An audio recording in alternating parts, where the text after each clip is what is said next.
अभी आप सीएम योगी आदित्यनाथ को रामपुर से सुन रहे थे और अब आपको दिखाते हैं एक्सक्लूसिव इंटरव्यू उत्तराखंड के मुख्यमंत्री पुष्कर सिंह धामी का। नमस्कार, मैं हूं अनुपम त्रिवेदी। 21 साल पहले उत्तर प्रदेश के जिस पहाड़ी इलाके को काट के एक नया राज्य बनाया गया, उसका नाम दिया गया उत्तरांचल, जिसे अब उत्तराखंड कहते हैं। 21 सालों में राज्य ने प्रगति भी करी है, लेकिन यहाँ सबसे बड़ा सवाल रहा है पॉलिटिकल इनस्टेबिलिटी, यानी कि राजनीतिक अस्थिरता या यूं कहें स्थिरता का। और अब चुनाव में फिर राज्य को जाना है 3 महीने बाद। ऐसे में क्या बड़े सवाल हैं राज्य के सामने, क्या बड़े मुद्दे हैं, इन्हीं सब बातों पे आज बातचीत करने के लिए मेरे साथ एक खास मेहमान जुड़े हैं। स्वागत है आपका उत्तराखंड के मुख्यमंत्री पुष्कर सिंह धामी जी न्यूज़ 18 पे। और पहला सवाल मेरा यही है जो मैं बात कर रहा था कि 21 साल का राज्य हुआ है, 11 मुख्यमंत्री स्टेट को मिले हैं, 11वें मुख्यमंत्री आप हैं और अब चुनाव में भी आप जा रहे हैं। ये कितना बड़ा चैलेंज आप मानते हैं? देखिए, 21 सालों में राज्य ने बहुत तरक्की की है और मैं ऐसा मानता हूं कि उत्तर प्रदेश चूँकि बहुत बड़ा प्रदेश होता था और उस बड़े प्रदेश में चूँकि यहाँ की जो इकाइयाँ थी उन इकाइयों को देखा नहीं जा पाता था और बहुत सारे जो डेवलपमेंट के काम हैं, आज सड़कों की बात हम करें, अटल जी ने जो हमारे उसमें PMGSY की जो योजना शुरू करी थी, उस योजना के माध्यम से आज सीमांत से सीमांत क्षेत्रों तक भी सड़क पहुंच गई है, बिजली पहुंच गई है, पानी की व्यवस्था हो रही है। अभी हमारे देश के प्रधानमंत्री जी ने जो जल जीवन मिशन जो योजना चलाई है, उससे हम हर घर में नल और नल से जल की व्यवस्था कर रहे हैं और 1 रुपये में पानी का कनेक्शन दे रहे हैं। तो मैं ऐसा मानता हूं कि अभी बहुत सारा काम होना बाकी है और हमने भी उस क्षेत्र में चीज़ों को आगे बढ़ाया है। माननीय प्रधानमंत्री जी ने अभी हमको 2030 तक का कि उन्होंने कहा, अभी केदारनाथ जी में जब वो आए थे, कि उत्तराखंड जो ये तीसरा दशक होगा, ये 20 से 30 का दशक, ये दशक उत्तराखंड का दशक होगा और उत्तराखंड हिंदुस्तान के श्रेष्ठ राज्यों में से एक राज्य होगा। उसकी उन्होंने परिकल्पना की है, उसको हम आगे बढ़ा रहे हैं और उनके प्रधानमंत्री बनने के बाद जिस तरीके से तेज़ी से उत्तराखंड का विकास हुआ है और उत्तराखंड के लिए चाहे 4 धाम ऑल वेदर रोडों की बात करें, भारतमाला श्रृंखला रोडों की बात करें, चाहे हवाई कनेक्टिविटी की बात हो या आज रेल की बात हो या स्वास्थ्य सुविधाओं की बात हो। रेल तो ऋषिकेश से कर्णप्रयाग हमारी जो रेल लाइन है वो लगातार बन रही है, 2024 तक वो जनता को समर्पित हो जाएगी। इसी प्रकार से जो सामरिक और भौगोलिक रूप से बहुत ही महत्वपूर्ण जो योजना है, टनकपुर से बागेश्वर 154 किलोमीटर की जो रेल लाइन है, उस रेल लाइन को भी स्वीकृति मिल गई है। इसी प्रकार से एम्स हमारा ऋषिकेश में संचालित है, लेकिन चूँकि उधर सीमांत क्षेत्र हमारा जो पिथौरागढ़, अल्मोड़ा, बागेश्वर, चंपावत, उधम सिंह नगर, नैनीताल, उत्तर प्रदेश के ज़िले हमारे रामपुर, मुरादाबाद, पीलीभीत, बरेली, शाहजहाँपुर, लखीमपुर, सीतापुर, बिजनौर, ये आसपास के ज़िले भी चूँकि वो हमसे कहीं ना कहीं कनेक्ट रहते हैं, तो उनको भी जो हमारा अभी प्रधानमंत्री जी ने हमारे यहाँ के लिए सैटेलाइट सेंटर एम्स का जो जिसकी स्वीकृति करी है, उसके कारण से हमको बहुत लाभ मिलने वाला है। स्वास्थ्य के क्षेत्र में भी और हवाई कनेक्टिविटी के क्षेत्र में, सड़कों के क्षेत्र में, रेल लाइन के बारे में इतना सारा काम हुआ है उत्तराखंड के अंदर और तेज़ी से काम आगे बढ़ रहे हैं। अभी हमारी बहुत सारी योजनाएं हैं, जैसे जमरादी बात परियोजना, उसको भी सैद्धांतिक स्वीकृति मिल चुकी है। इसी प्रकार से हमारा लखवाड़ व्यासी का जो प्रोजेक्ट है उसको मिल चुका है। मेरा ये सवाल था कि जो 21 साल में जैसे 11वें आप मुख्यमंत्री हैं, तो एक जो जनरल एक चर्चा रहती है और जो विपक्षी पार्टियां भी कहती रहती है, खासकर कांग्रेस, क्योंकि ये सीधा चुनाव रहता है कांग्रेस बीजेपी का, कि सबसे ज्यादा मुख्यमंत्री देने वाली पार्टी तो बीजेपी है। 2017 में बहुत बड़ा नंबर भी बीजेपी को मिला। इसमें आपकी क्या टिप्पणी है? अब देखिए, ये राजनीतिक परिस्थितियां होती हैं, कई बार ऐसी परिस्थितियां उत्पन्न हो जाती हैं, लेकिन मुझे पिछले 4 महीने से जो काम करने का अवसर मिला है, पार्टी हाईकमान ने, माननीय प्रधानमंत्री जी ने, हमारे राष्ट्रीय अध्यक्ष जी ने, हमारे गृह मंत्री जी ने, हमारे राष्ट्रीय नेतृत्व ने जो मुझे काम करने का अवसर प्रदान किया है, मैं एक एक क्षण, एक एक पल उत्तराखंड की जनता को मैंने समर्पित किया है। मैं लगा हूँ कि हर प्रकार से हमारा उत्तराखंड आगे बढ़े। उत्तराखंड की जो हमारी दूर दराज के क्षेत्र हैं, सीमांत क्षेत्र हैं, उन सभी क्षेत्रों पर विकास पहुँचे, वो सभी लोग मुख्य धारा में शामिल हों, उसके लिए काम कर रहे हैं। बाकी राजनीतिक परिस्थितियां हैं, मेरे से पहले वाले सभी मुख्यमंत्रियों ने अच्छा काम किया है, सभी ने अपना योगदान दिया है। कोई कम समय रहा है, कोई ज़्यादा समय रहा है, लेकिन सभी का योगदान है उत्तराखंड को आगे बढ़ाने में। तो अगर आप क्रिकेट के मैच की तुलना करें आपकी राजनीति से, तो 50 ओवर के इस गेम में 40 ओवर तो दूसरे बल्लेबाज खेल गए। अब 10 ओवर में आपके पास एक बड़ा टारगेट है कि आपको परफॉर्म भी करना है और मैच भी जिताना है। ये कितना बड़ा चैलेंज है आपके लिए? देखिए चुनौती ही अवसर होती है और आज हमारे पास पूरी दुनिया का सबसे बड़ा नेतृत्व आदरणीय प्रधानमंत्री मोदी जी के रूप में है। वो बड़ा नेतृत्व है और उत्तराखंड के लोगों का उनसे विशेष लगाव है और उनको भी उत्तराखंड से एक अलग प्रकार का उनका जुड़ाव है। वो उत्तराखंड की जनता ने समय समय पर देखा है, भारतीय जनता पार्टी का सबसे बड़ा संगठन है और जो आप कह रहे हैं 10 ओवर, इन 10 ओवर में हम मैच जीतेंगे और उसकी हमने सारी तैयारियां करी हैं और निर्णायक अंपायर की भूमिका में उत्तराखंड की जनता है। उत्तराखंड की जनता जानती है कि हमारा भाव क्या है, हम क्या करना चाहते हैं। हम सेवा करना चाहते हैं, ईमानदारी से सेवा करना चाहते हैं, उत्तराखंड को हिंदुस्तान का नंबर 1 राज्य बनाना चाहते हैं। 25 साल का जब उत्तराखंड होगा तो उत्तराखंड आदर्श उत्तराखंड बने, उसको युवा और युवा उत्तराखंड दोनों मिलकर आगे बढ़ाएंगे और 2030 तक का जो विजन है हमारे सामने कि ये सदी उत्तराखंड की होगी। अभी केदारनाथ जी में आदरणीय प्रधानमंत्री जी ने केदारपुरी तक जो उन्होंने कहा है कि कार के द्वारा लोग वहाँ पहुँचेंगे, इसी प्रकार से जो हमारा प्रसिद्ध स्थान है हेमकुंड साहब में भी जो है हमारी रोपवे जाएंगे। तो पर्यटन के क्षेत्र में, ऊर्जा के क्षेत्र में, परिवहन के क्षेत्र में, हमारे शिक्षा चिकित्सा के क्षेत्र में, बागवानी उद्यान के क्षेत्र में, कृषि के क्षेत्र में, हर प्रकार से हम उत्तराखंड हमारा नंबर 1 राज्य बने, उसके लिए हम काम कर रहे हैं। हमारी योजनाएं बन रही हैं। हमने सभी जगह से रोड मैप आके हैं, 2025 तक के रोड मैप, 2030 तक के रोड मैप। देखिए, आप सबसे युवा मुख्यमंत्री हैं अभी तक उत्तराखंड को जितने मिले हैं सीएम्स। एक सीनियर पार्टी लीडर्स आपकी पार्टी में बहुत हैं, बीजेपी में इस समय जो कांग्रेस से भी आए हैं, बीजेपी के भी हैं, तो इनका साधना कितना एक टेढ़ा काम आपको लगता है? क्योंकि देखिए ऐसा देखने में आया है कि एक जो सपोर्ट है जो अपोजिशन पार्टीज में आपकी बीजेपी में आए थे उनका तो मिल रहा है, लेकिन आपकी पार्टी के कई नेता क्या आपको कई बार दिक्कत पैदा नहीं करते?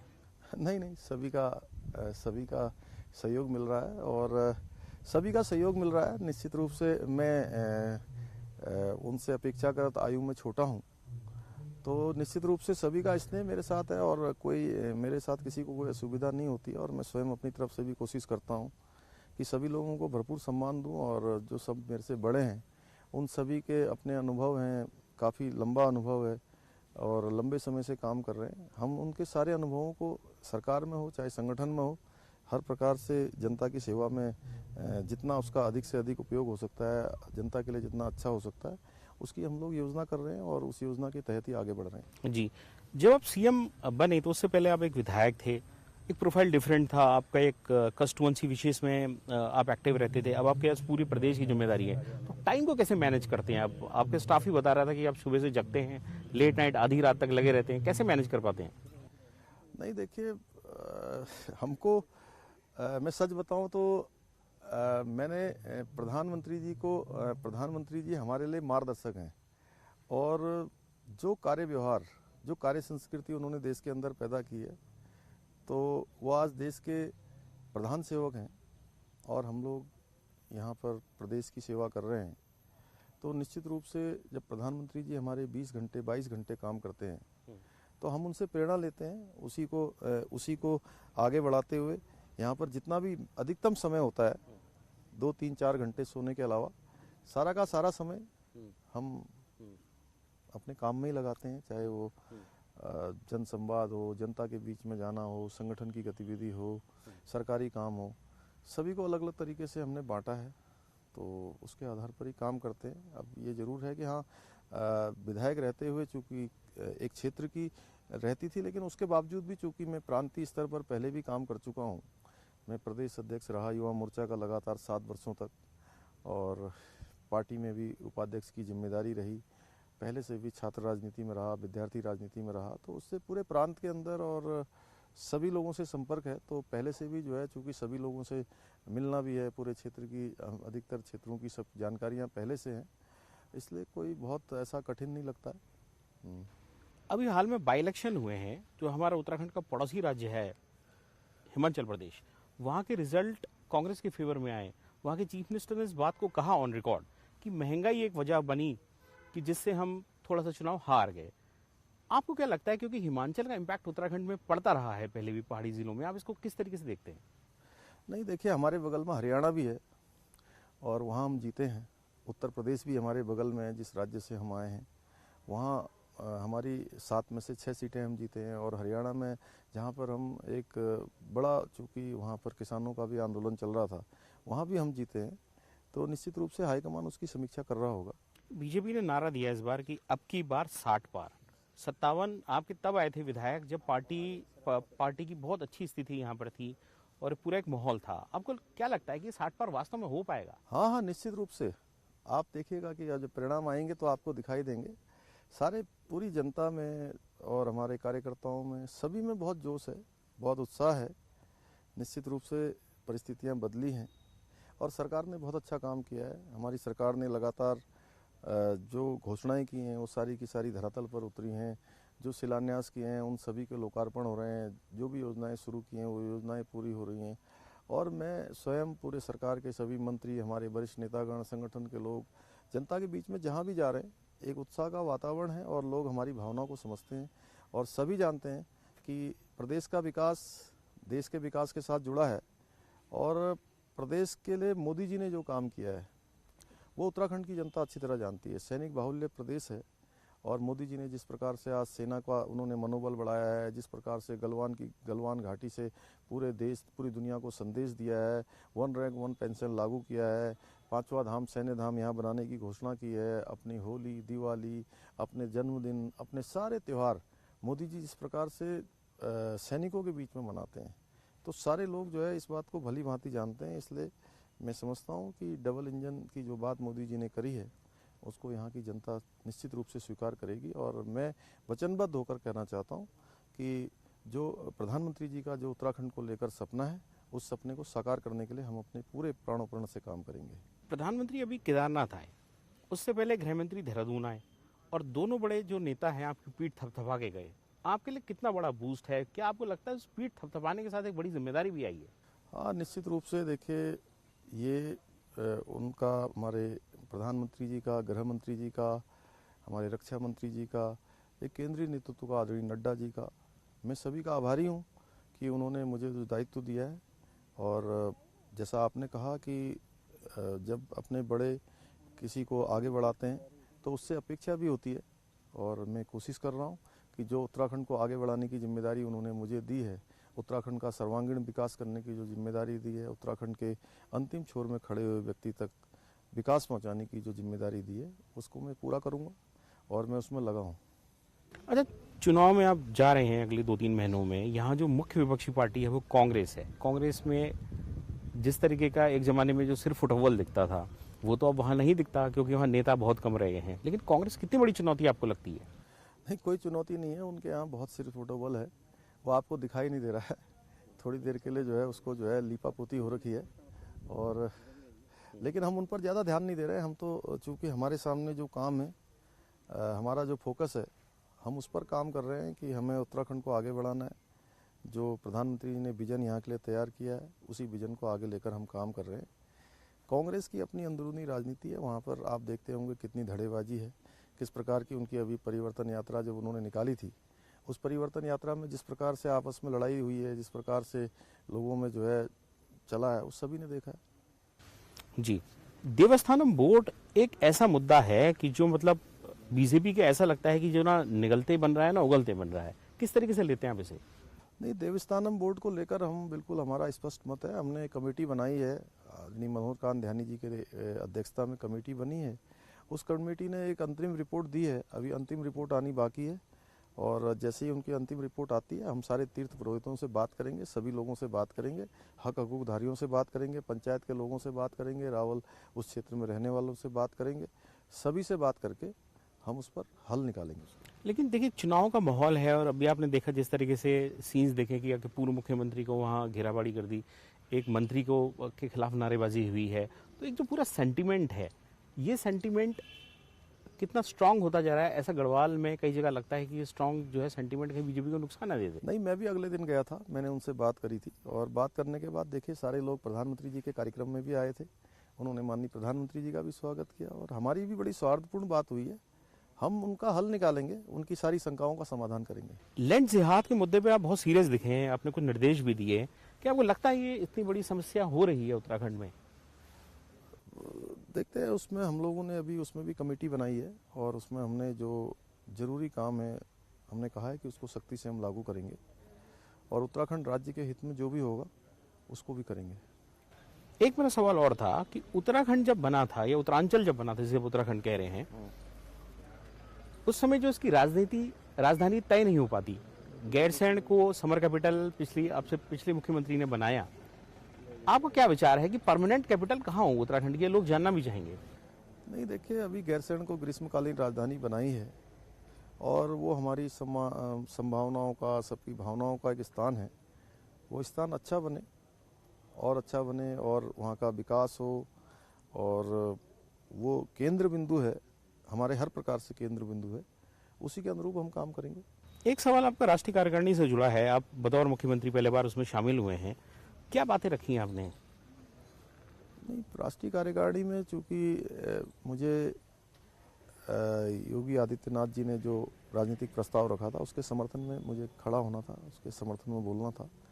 2014 से लेकर अब तक की जो यात्रा है माननीय प्रधानमंत्री जी के नेतृत्व में चल रही है, उस यात्रा में जो अहम काम हुए हैं देश के अंदर, चाहे धारा 370 का खात्मा हुआ है, अयोध्या में भगवान राम का मंदिर बनना प्रारंभ हो गया है, 3 तलाक है, जीएसटी है, 1 रैंक 1 पेंशन है, skill India, make in India, आत्मनिर्भर भारत, ये तमाम जो योजनाएं चली हैं मोदी जी के नेतृत्व में, आयुष्मान भारत, प्रधानमंत्री आवास योजना, प्रधानमंत्री गरीब कल्याण अन्न योजना, जो योजनाएं चली हैं उन योजनाओं का मैंने वहाँ पर विस्तार से उल्लेख किया है और साथ ही साथ जो उत्तराखंड के लिए उनके प्रधानमंत्री बनने के बाद जो महत्वपूर्ण कार्य हुए हैं उन कामों का भी मैंने उसमें उल्लेख किया है। जैसे कि यहाँ पर केदारनाथ जी में जो आज आदि गुरु शंकराचार्य जी की जो समाधि का अनावरण हुआ है और वहाँ पर सरस्वती घाट बनाया है, तीर्थ पुरोहितों के आवास बने हैं, वहाँ पर पहले चरण में 225 करोड़ की योजनाओं का जो उस दिन लोकार्पण हुआ है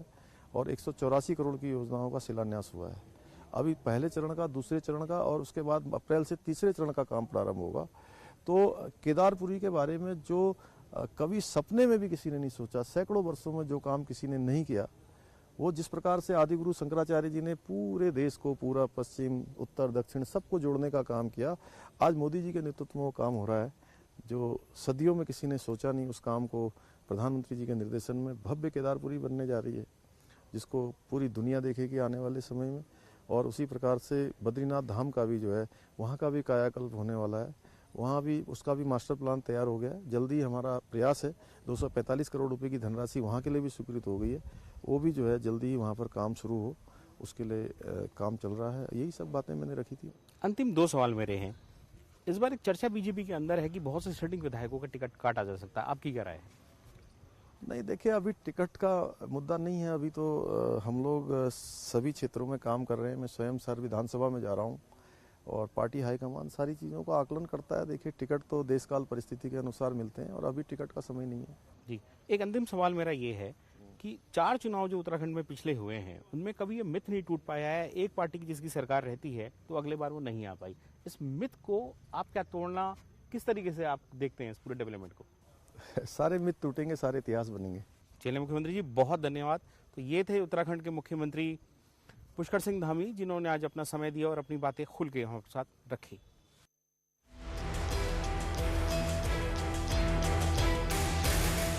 महोबा में शराब